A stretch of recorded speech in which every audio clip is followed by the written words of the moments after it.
Trying to agree with that. Let's talk about Joe Hart. Of course, he will dominate. No question about that. The back page of all the papers on at the weekend. Norwich at home isn't the hardest game in the world. No, I would start with him. Exactly what I would do. Yeah, I think if you put him in, if he makes a mistake against Norwich, then I think you can say, well, no, you really do need a rest. I mean, at our piece we've got Brad Friedel talking about how actually dropping Joe Hart could bring the best out of him, but I don't really see dropping him. With all due respect to Norwich, they're not really much of a threat to Manchester City, and obviously Joe Hart is not playing as he was. We've got a table here about total minutes per error when Joe Hart has conceded goals that have been his fault, an error that has led to a goal against Manchester City. And it starts off in 2002, 2007, 2008 with 2,340 minutes per error. There are various ups and downs until he reaches this season, which is only 216 minutes per hour. So you can, the statistics back up what everybody's saying. Obviously, he is going through a little bit of, I don't know whether it's a confidence thing. I suppose the same for goalkeepers. It's for centre forwards or any player. In fact, it's confidence, isn't it? Friedel says it won't do him any harm to be dropped for a few games. But I agree with you, Jason. I think dropping him for the Norwich game isn't really so much faith in him at all. See, I disagree, Al. I think that he should be dropped for that game because should be dropped. Yeah, because are you saying he should as well? No, I think he should drop him for the game against Norwich. I mean, if he doesn't keep a clean sheet and makes a mistake in that game, then it's not going to cost City, because City are going to beat Norwich, make no mistake. Yeah, I agree with you, but if he does make a mistake in that game, then the knives are going to be well and truly out, whereas if he's out of the limelight for maybe 2 or 3 weeks, and then he comes back you're saying don't give him a chance to get his form back.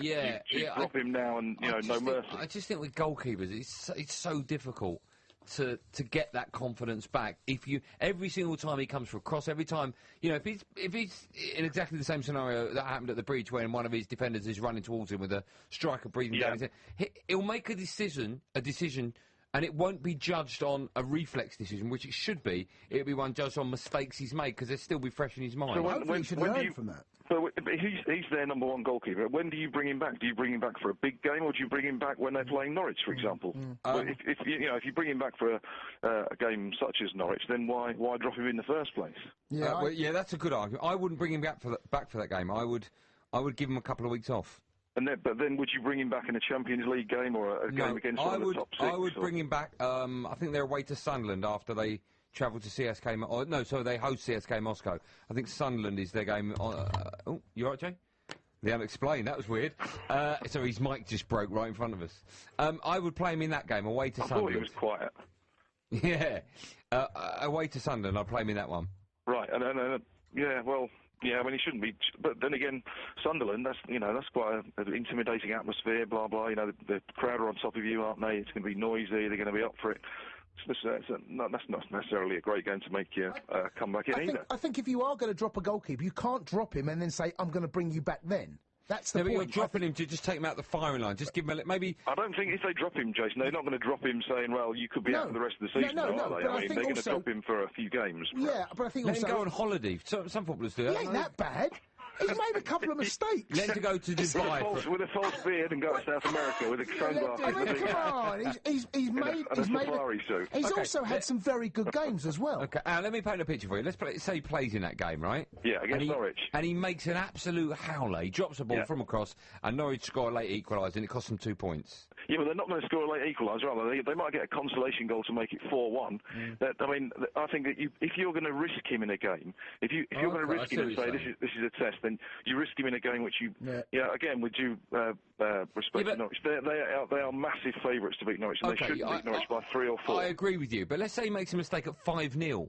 He's still making a mistake. I agree, and if he does make a mistake at 5-0, then he might as well just go hold his hands up and say, right, okay, I need to rest for a few games. But don't you say to him, right, this is, I want to see you perfect today. We're going to win this quite comfortably. I want to see you perfect. Show us that we don't need to drop you. Send him out. We had Noel Gallagher on the show on Monday night, and he said that he's had enough of Hart, and he would get someone like Casillas in January. But if he did that, if Pellegrini did that, we've got the national goalkeeper sitting on the bench in a World Cup year. Yeah, well, you have, but that's not Pellegrini's concern, is it? No, of course not. But that could easily happen, Alan. It could do, but you're saying drop him now. What happens if you drop him now, and the goalkeeper who comes in plays a great game. I mean, Castillon, Pantilimon. Yeah, Pantilimon was great the other night, wasn't he? I mean, you wouldn't, on that performance, you wouldn't drop that goalkeeper, would you? Yeah, but then we'd just maybe have a look to see if his ancestry suggests he could be English. Maybe he's related to Januzaj. We'll get him one way or another. Yeah. But dropping him is a risk because.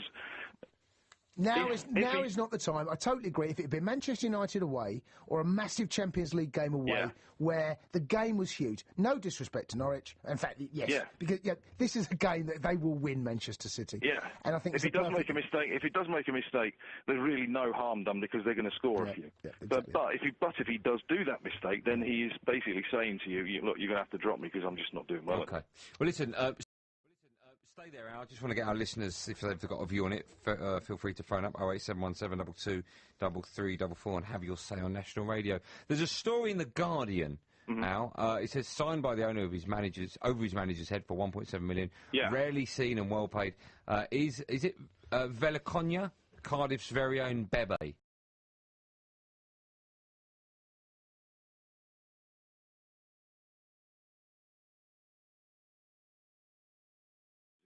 Alisher Aspalyamov has had to stand aside because of a Home Office probe, hasn't he? Because of his visa status. So but the Home Office have basically done what Cardiff fans have been desperate to do ever since the story broke. So good for them. I mean, it's an extraordinary.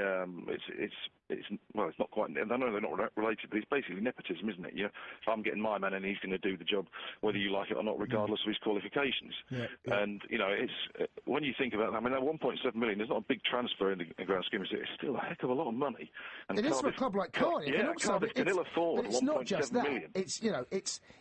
What does Malky say about this? Well, it's completely undermining the manager. That's the bigger issue. But I never understand how these work out, because if Tan goes out and buys someone like that and Malky goes, all right, yeah, fine, it's your money, do what you want. I don't fancy him, I'm not going to play him.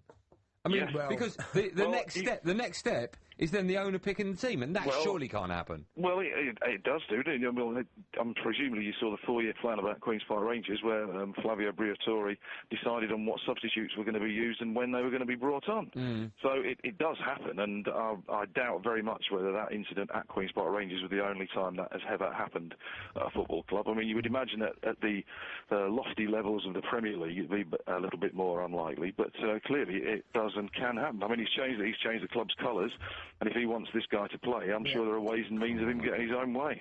The start of something horrible. You do get the feeling, don't you, that there's more to this story. We haven't heard the last of this. Yeah, this is just rumbling on now. I think this is like a big stone rolling downhill. It's gonna gather some moss, this one. I noticed as well in the Hold on.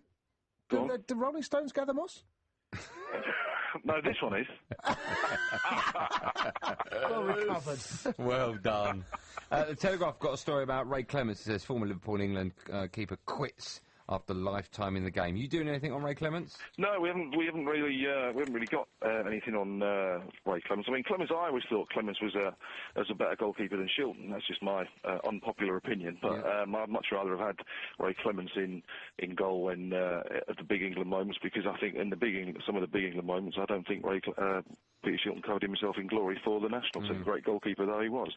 But yeah, Ray Clemence was a fantastic goalkeeper, and has given great service to the national team as a coach as well. Yes, indeed. Any other stories you want to give a little mention to, Al, before we let you go? Well, I like Savage's column. It's quite funny, Savage's stuff today. So he's going on about Manchester United, of course, but he also makes the point about Pellegrini, that if Pellegrini puts Pantilimon in the Capital One Cup and then doesn't pick Pantilimon after that, he could go. Because then he's unhappy as well. So I think that's a valid point as well, worth mentioning. God, everyone wants to leave. No one's happy, Al. No one's happy, are they? Didn't you get people from every club to ring in and saying that with a little moan? Everybody's got a moan. We've got a Southampton fan phone up moaning that Pochettino doesn't speak perfect English yet. And he said, come on, English is the easiest language out of all of them to learn. Well, I think England fans could have said that, because if you've got an England manager, he should be speaking English. And I think that really is clutching at straws, isn't it, that one? Just a little bit. Al, you've been brilliant. We wish you better. Thank you.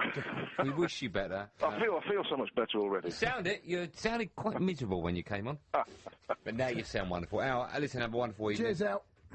Cheers. boys. Good to speak to you. Cheers, pal. There you go, the views of the stuffed-up-nosed Alan McKinnon, the assistant sports editor of the Daily Mirror. Of course, we're going to talk Joe Hart next. So if you've got views on that, would you drop him? Would you keep him? 08717 223344. Andy Goldstein Sports Bar. Weekday nights from 10 on Talk Sport. The Sports Bar with Andy Goldstein on Talk Sport with the Lloyds Pharmacy online doctor. 77, 78. Get expert confidential advice about erectile dysfunction at asklloyds.co.uk for better keepy uppy. Introducing the Free Bet Club from Sky Bet, where new and existing Sky Bet customers can get a free £5 bet every week to use across a wide range of markets. Simply place a weekly £5 accumulator with odds of 5 to 1 or more, and we'll give you a £5 free bet every week in return.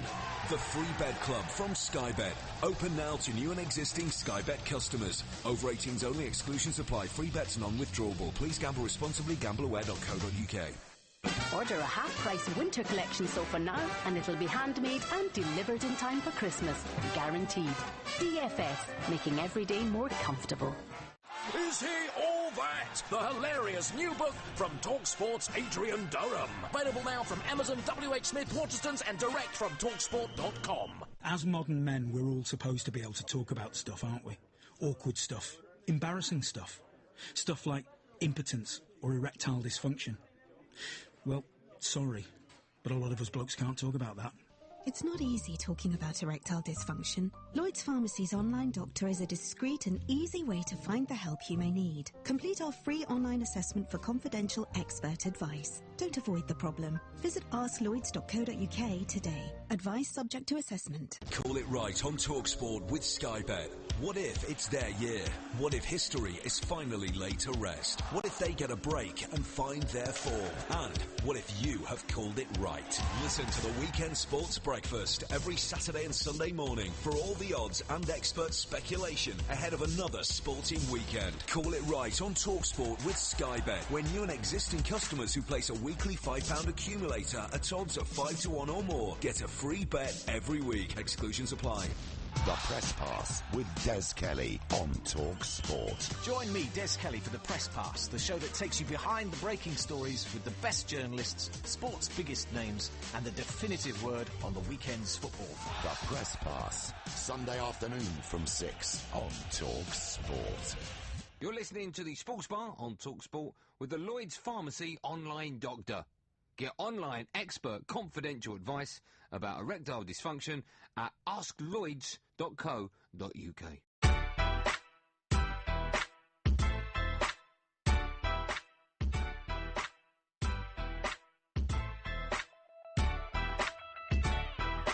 The thinking ladies crumpet, Mike Graham, is sat opposite me. How are you, Mike? I'm very well, thank you. I think that's fair to say. Yeah, it could be. Yeah. Could be. Oh, no, definitely. There's no could be's about There's it. a lot of women who think a lot about me. Yeah. Good things? Not always, no. No, okay. No, I think a lot of voodoo dolls out there. Yeah, I can. I know. Not an easy word to say, voodoo. Voodoo, very easy word to say. Yeah, not as Depends easy. what you say after it, really. Dolls. Dolls, you could say. Festival. Yeah. You know, Hoodoo? carnival. Cat. Hoodoo? Voodoo is See, not so that's my easy. point. Yeah. That's my point. Okay. You got a good show coming up or rubbish? Yeah, I would say medium. Medium. Ah, that's good enough for me. It's the end of the week. We've got Derek Akora on the show. He used to play for Liverpool. Yeah. Well, now he's a psychic. Yes, that's right. And Ask him the story about a footballer that played for Liverpool that he thought was going to get injured. Just ask him that. Okay. It's a famous story of his. Is it? Yes. Okay. Ask him that. I will. Yeah. And we've got Mike Parry coming up as well, who's not a psychic, but is in many ways funnier. And we've got Gareth A. Davies coming on as well. Hold on, tell me about Parry. Who's neither funny or a psychic. What's Parry doing? What's he up to? I've no idea what he's doing. Oh, I mean, okay. you never know with him. No. You know, I mean, he says he's going to do something one week. I mean, last week he said he was going to do. He was going to come up with a way of stopping flares from getting into football grounds. And did he? And then he never came up with it. Oh. He just said, I haven't come up with it yet. I'm going to have to wait until I can come up with it. All And right. then once I've come up with it, then I'll release that news to the public. What time's he on? He'll be on after 2. All right. Okay. We'll be asking him about Halloween. I asked him to bring a mask in. And of course, I saw your tweet. A lot of people on Twitter suggested he wouldn't need a mask. Yes. Do you like Halloween? Halloween, well, you know, I've come from a party with my kids. So for my kids, it's quite good fun, you know. I have to say, I don't. It seems and their to mother be looked quite nice dressed as a witch, I have to say. I quite like that bit. Halloween seems to be gathering some pace in this country. They're spending more money on it this year than Guy Fawkes.